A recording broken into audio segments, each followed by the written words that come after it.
জামাত ইসলামী কি জিনিস বিএনপি এবার টের পাবে। জামাত এত সহজে ছেড়ে দেওয়ার পাত্র নয়। জামাত ইসলামী লড়াই চালিয়ে যাচ্ছে। হ্যাঁ, এক অসম প্রতিকূলতার মধ্যেও জামাত লড়াই চালিয়ে যাচ্ছে এবং অপ্রত্যাশিত নজিরবিহীন অবিশ্বাস্য ফলাফল আসতে পারে। ভোটের ফলাফল পাল্টে জামাতের আসন সংখ্যা বাড়লেও বাড়তে পারে। দর্শক, আপনারা জানেন নির্বাচনে কারচুপি হয়েছে, রেজাল্ট ইঞ্জিনিয়ারিং হয়েছে। এই রেজাল্ট ইঞ্জিনিয়ারিং করেছে কারা? বিএনপি, ভারত, যুক্তরাষ্ট্র, ডিপ স্টেট, একটা নেক্সাস। এর বিরুদ্ধে লড়াই করা অত্যন্ত কঠিন। বাংলাদেশের ইতিহাসে অসংখ্যবার রেজাল্ট ইঞ্জিনিয়ারিং হয়েছে, কিন্তু সেই ইঞ্জিনিয়ার্ড ফলাফল পাল্টে সঠিক ফলাফল বের করা, এটা নজির খুব কম।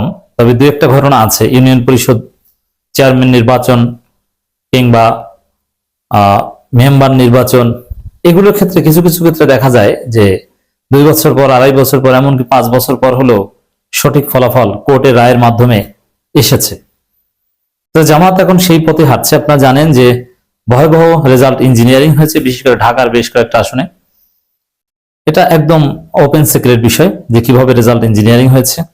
ফলাফল পাল্টে দেওয়া হয়েছে, বিএনপির প্রার্থীদেরকে জিতিয়ে দেওয়া হয়েছে, অল্প ব্যবধানে জামাত প্রার্থীদের হারিয়ে দেওয়া হয়েছে এবং জামাত এক্ষেত্রে অনেকটা অসহায় ছিল, প্রতিবাদ করার সুযোগ ছিল না।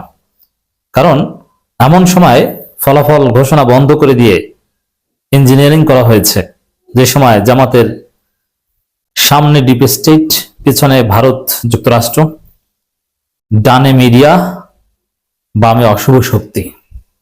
কিছু করার ছিল না এবং তড়িঘড়ি করে নির্বাচন কমিশন গেজেট প্রকাশ করে দিয়েছে। কোনো আপত্তি জানানোর সুযোগ তারা রাখেনি। কিন্তু জামাত দমে যাওয়ার পাত্র নয়। বৃহত্তর স্বার্থে ফলাফল মেনে নিয়েছে, আর আইনি লড়াই জামাত চালিয়ে যাচ্ছে।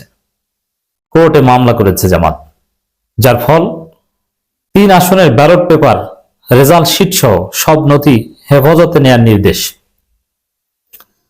এটা কোর্ট দিয়েছে। এর মানে কি?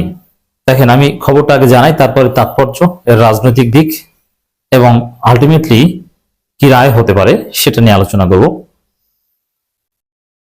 ত্রয়োদশ জাতীয় সংসদ নির্বাচনের 3টি আসনে কারচুপির অভিযোগ তুলে হাইকোর্টে আবেদন করেছে বাংলাদেশ জামাত ইসলামী। আসনগুলো হলো ঢাকা 6, 7 ও গাইবান্ধা 4।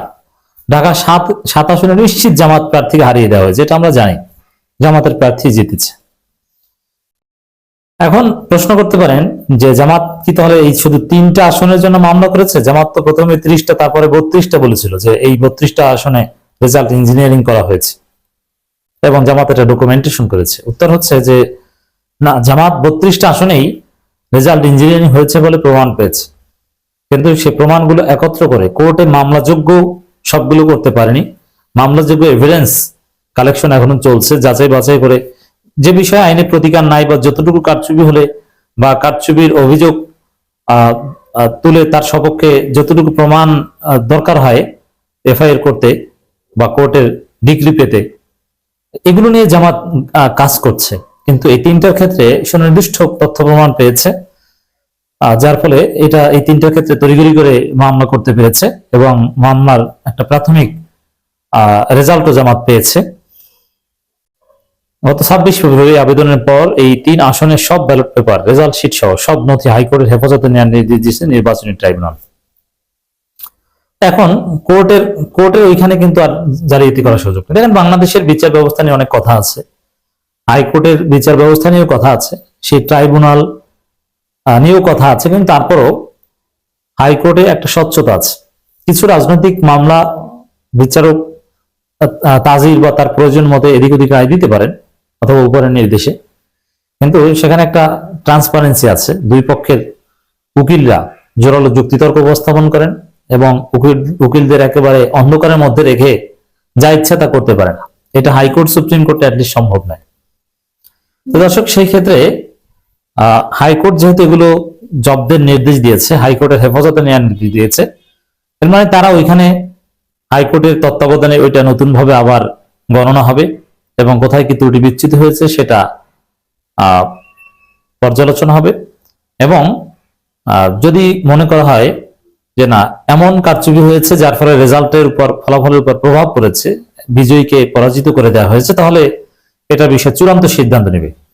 আর যদি সামান্য কারচুপির প্রমাণ পাওয়া যায় যে না, যতটুকু কারচুপি হয়েছে বা ইঞ্জিনিয়ারিং হয়েছে তাতে ফলাফল পরিবর্তন হতো না, হয়তো ভোটের পরিমাণ কম বেশি হতো কিছুটা, তাহলে হয়তো ছোট সিদ্ধান্ত আসবে।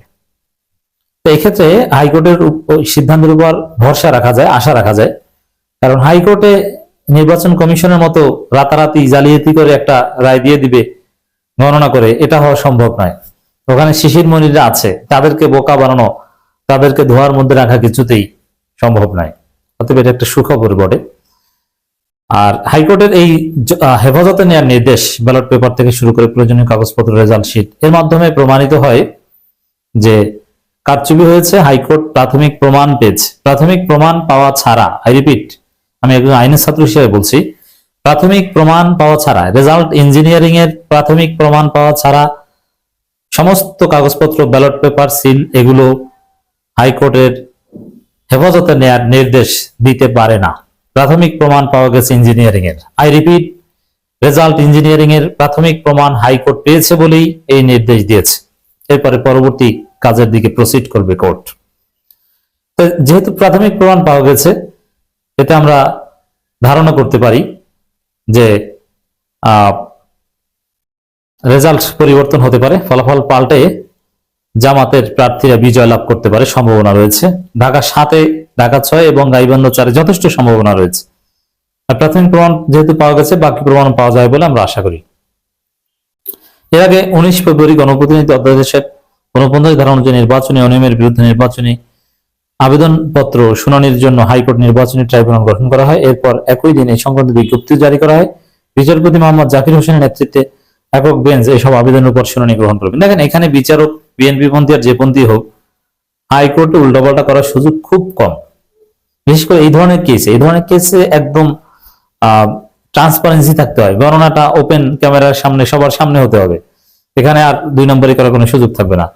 গত 12 ফেব্রুয়ারি সকাল যে নির্বাচন হয়েছে, সেখানে এগুলোতে জামাত, এছাড়া জামাতের এই শেরপুরের যে আসনটা স্থগিত হয়েছিল, নতুন ভাবে শিডিউল ডিক্লেয়ার করা হয়েছে, সেখানেও জামাত প্রার্থী জিততে পারেন। কিন্তু বগুড়ার যে আসনে তারেক রহমান ছেড়ে দিয়েছেন, সেখানে বিএনপি জয়ের সম্ভাবনা বেশি। শেরপুরেরটা জামাত জিততে পারে। এমনিতেই নির্বাচনের পর জামাতের জনপ্রিয়তা আরো বেড়েছে।